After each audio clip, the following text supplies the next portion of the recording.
लक्ष्य पर ध्यान केंद्रित करना। एक बार स्वामी विवेकानंद अपने आश्रम में सो रहे थे कि तभी एक व्यक्ति उनके पास आया जो कि बहुत दुखी था और आते ही स्वामी विवेकानंद के चरणों में गिर पड़ा और बोला, महाराज, मैं अपने जीवन में खूब मेहनत करता हूँ, हर काम खूब मन लगाकर भी करता हूँ, फिर भी आज तक मैं कभी सफल व्यक्ति नहीं बन पाया।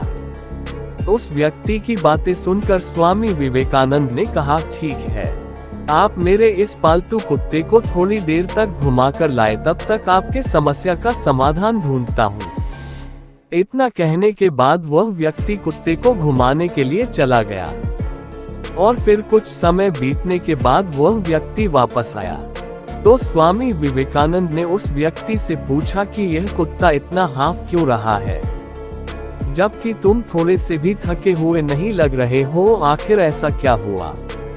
इस पर उस व्यक्ति ने कहा कि मैं तो सीधा अपने रास्ते पर चल रहा था, जबकि यह कुत्ता इधर उधर रास्ते भर भागता रहा और कुछ भी देखता तो उधर ही दौड़ जाता था, जिसके कारण यह इतना थक गया है।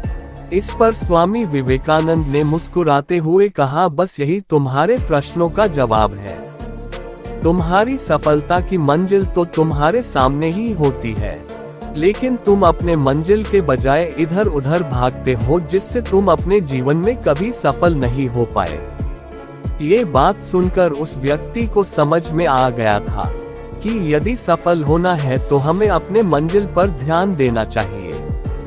कहानी से शिक्षा। स्वामी विवेकानंद के इस कहानी से हमें यही शिक्षा मिलती है कि हमें जो करना है, जो कुछ भी बनना है, हम उस पर ध्यान नहीं देते हैं और दूसरों को देखकर वैसा ही हम करने लगते हैं, जिसके कारण हम अपने सफलता के लक्ष्य के पास होते हुए दूर भटक जाते हैं। इसीलिए यदि जीवन में सफल होना है तो सदा हमें अपने लक्ष्य पर ध्यान केंद्रित करना चाहिए।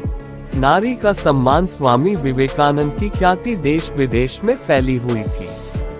एक बार की बात है, विवेकानंद समारोह के लिए विदेश गए थे और उनके समारोह में बहुत से विदेशी लोग आए हुए थे।